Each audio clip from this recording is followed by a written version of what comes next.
Welcome to another module of NCSA Learn.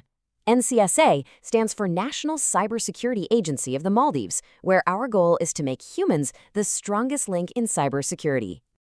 This Cyber Guardian module is specifically designed to completely shift how we think about our daily interactions with digital systems.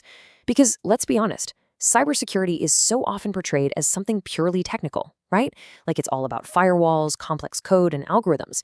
But the truth is, technology is really only as secure as the people who interact with it.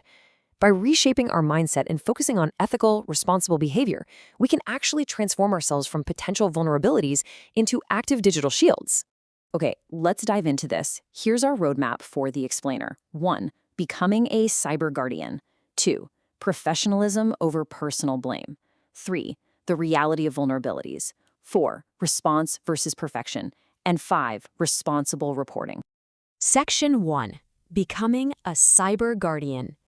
Now, what's really interesting about this slide is the stark contrast between the whole myth of cyberblame and the ethical reality of being a true guardian. Before we even look at systems or code, we have to define what responsibility actually means here. It is definitely not about seeking attention online or reacting emotionally or, leveraging a discovery for personal gain. That's just the Hollywood hacker stereotype. The reality? Genuine responsibility is focused entirely on reducing harm. It's about staying ethical, remaining calm, and focusing strictly on solutions.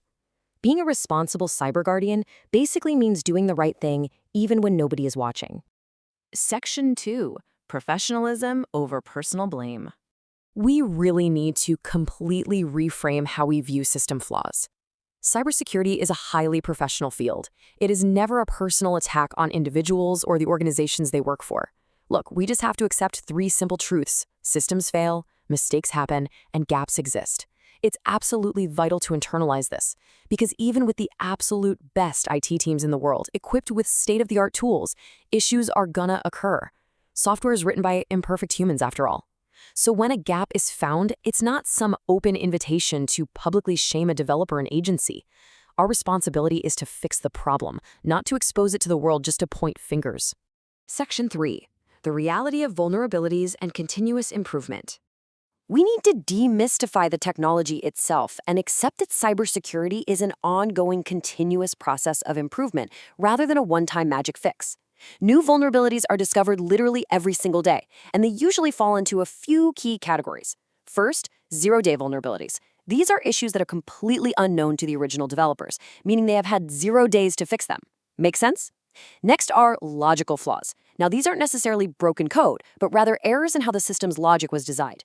And finally, misconfigurations, which happen when security settings are accidentally left weak or open during the initial setup. By defining these plainly, we can clearly see that vulnerabilities aren't magical hacking spells. They're just normal, everyday errors that simply need patching. Section 4. Response versus perfection. Because incidents are absolutely going to happen, we need to understand what really matters when they do. Even the best get breached. This is a foundational truth in our field. We must state calmly and clearly that no one is immune to this. Major global governments, massive multinational companies with limitless budgets, they've all faced data leaks and security breaches. But accepting this doesn't mean we just throw our hands up and give up. Rather, it completely normalizes the incident response process. It shifts our focus away from the impossible goal of never ever having a breach, straight to the highly attainable goal of handling it correctly.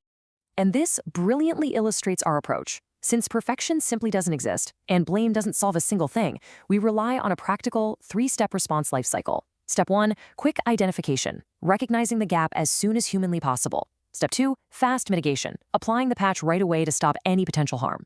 And Step 3, resilience, really learning from the incident so the overall architecture bounces back even stronger. This lifecycle, it's the beating heart of practical cybersecurity. Section 5, responsible reporting and protecting everyone. This is where we highlight the incredible power that you, the individual, hold in this entire cycle. So, the crucial point is this. How you choose to act when you spot a vulnerability dictates the security of everyone else. Early reporting drastically reduces potential damage by closing the window of opportunity for bad actors. Furthermore, private disclosure, meaning you tell the organization directly rather than, say, blasting it on social media, gives the security team the quiet breathing room they desperately need to actually build and deploy a fast fix. Responsible submission isn't just about following the rules, it actively protects every single person who uses that system. I want you to really absorb this idea. Security is not about proving others wrong. It's about making systems stronger. This is the core, foundational mindset of the Cyber Guardian module. Your professional discretion is quite literally the front line of defense for our digital infrastructure. When you find an error, it's a chance to collaborate and fortify the system. It's not an opportunity to humiliate someone. If you take away just one thing from this explainer today, let it be this core mantra. Be responsible, be ethical, help fix, don't expose. This is the absolute essence of making humans the strongest link.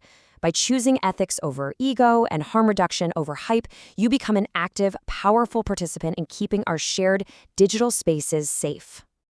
I'll leave you with this final thought to carry with you into your daily digital lives. Because systems are built by humans, gaps are inevitable. The technology will always have flaws. So the ultimate question isn't whether you'll find a gap, but rather, when that inevitable gap is found, will you choose to expose the flaw, or will you step up to be the shield that fixes it? The choice is entirely yours.